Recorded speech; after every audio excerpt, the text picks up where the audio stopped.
জামাইটা যে কই গেল? এই তো জামাইরে পাইছি। এই জামাই, জামাই কথা কও না কে? এ জামাই, শ্বশুর পাতার আপনি জানতো আমার মনটা অনেক খারাপ। কে কি হয়েছে? আরে পর আমার সাথে দুইটা ঘটনা খারাপ ঘটেছে। কি ঘটনা? আরে বাড়ির থেকে লোকাল ট্রেনে আসতেছিলাম, ট্রেনের মধ্যে হঠাৎ করেই জাতীয় সঙ্গীত বেজে উঠেছে। আমি জাতীয় সঙ্গীতের প্রতি সম্মান দেখিয়ে দাঁড়িয়ে গেলাম। ভালো কথা। আরে এখন তো আপনার ভালো কথা। একটা মেয়ে সবাত করে আমার সিটের মধ্যে বসে পড়লো। পরে শুনি ওই মেয়ে নাকি মোবাইলে জাতীয় সঙ্গীত বাজাইছিল। সারা রাস্তা আমার দাঁড়ায় আসতে হয়েছে। মিরাজটা কেমন লাগে? ওর মতো বলদের সাথে তো তাই হইব। তারপরে ঘটনা ক। পরে ঘটনার কি করবে? আপনার মেয়ে খালি এটা আনো সেটা আনো ওটা আনো, আমার কতিছে গরম মশলা নিয়ে আসো। পরে বাজারে গেছি, কোথাও দেখি গরম মশলা নাই। আপনার মেয়ের কতি তেলে বেগুনে জ্বলে উঠলো। পরে গরম খুন্তি দিয়ে আমার চাকা দিছে। এসে প্রেম করে চাকা খাওয়া ভালো ছিল। এই হাইজলামি কথাবার্তা কবি না। তুই কোন দোকানে গেছিলি যে গরম মশলা পাস না? কোন দোকানে না, 100 দোকানে গেছি, কোথাও গরম মশলা নাই। সবাই কয় যে গরম মশলা, হাত দিয়ে দেখি সব ঠান্ডা। দুনিয়া থেকে সত্য কথাই উঠে যাচ্ছে। জামাই, এই গরম মশলা কোনোদিন গরম থাকে? মশলা যদি গরম নাই হয় তাহলে খামা খাইটার নাম দিছে গরম মশলা। তোর সাথে কথাই পারবো না। চল বাড়ি চল। আসুন, তোরে যে কইছিলাম নদীর ধার দিয়ে গাছ লাগাইতে, একটা গাছও তো লাগাস নাই। এটা কি গাছ? ওটা কি? ওটাও গাছ। দুনিয়ার গাছ রয়েছে, গাছ থাকতে আবার গাছ লাগাতে হবে কিসের জন্য? তাহলে এই তোরে জামাই কি কয় রে?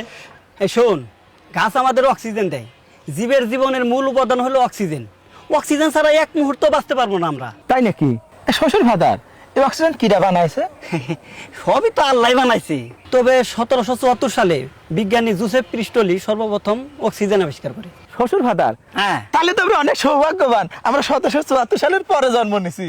আমরা যদি 1774 সালের আগে জন্ম নিতাম তাহলে তো মারাই যেতাম অক্সিজেনের অভাবে। তোর সাথে জ্ঞানের কথা কো আর ছাই খাওয়া এক সমান। শ্বশুর ভাদার কি ছাই খাতে চাচ্ছেন?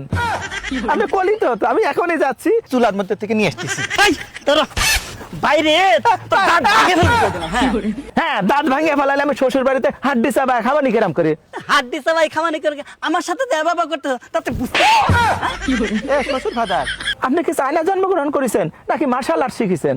মার্শাল আর্ট শিখবো কেন? আমাকে কথায় কথায় যেভাবে স্টাইল করে বাড়ি মারতেছেন, এটা তো প্রশিক্ষণ ছাড়া সম্ভব না। তুই যেমন তাতে তোরে উঠতে বসতে বাড়ি মারাই দরকার। ছোটবেলা থেকে তোর দিলে তুমি বাড়ি দিত, তাহলে তুই পরীক্ষাতে ফেল করতি না। আমিও ইচ্ছা করে ফেল করিনি, মাস্টার আমার ফেল করায় দিচ্ছে। তুই খাতায় লিখলে কারো বাপের সাধ্য আছে ফেল করানোর? শ্বশুর ভাদার, এই ছোটবেলায় আমি কিন্তু অনেক ভদ্র ছিলাম। আমার আব্বা আমার শিখাইছিল বড়দের মুখে মুখে উত্তর দিবি না। এই করতে যে আমার পরীক্ষায় প্রত্যেক বছর ফেল হয়েছে। এটা আবার কেমন কথা? আরে প্রশ্ন তো তৈরি করতো শিক্ষকরাই। আর আমার বাবা মা বলে দিয়েছিল যে বড়দের মুখে মুখে উত্তর দিবি না, শিক্ষকরা তো বড়ই। তাই পরীক্ষার উত্তর না দিয়ে সাদা খাতা জমা দিয়ে আসতাম, আর শিক্ষকরা প্রত্যেক বছর ফেল করায় দিত। তারা সম্মানটাই বোঝে নাই। আর সব আমারই দোষ না, সব আমারই দোষ। তুই যে ছোটবেলা থেকে খাস বল, এটা আবার অপমান করলি। হ্যাঁ, কলি হলো না? এই তোকে কইলাম সবজি ক্ষেতের জন্য কি কি ওষুধ লাগবে আর বাজার সদাই কি কি লাগবে তার একটা লিস্ট করে দে।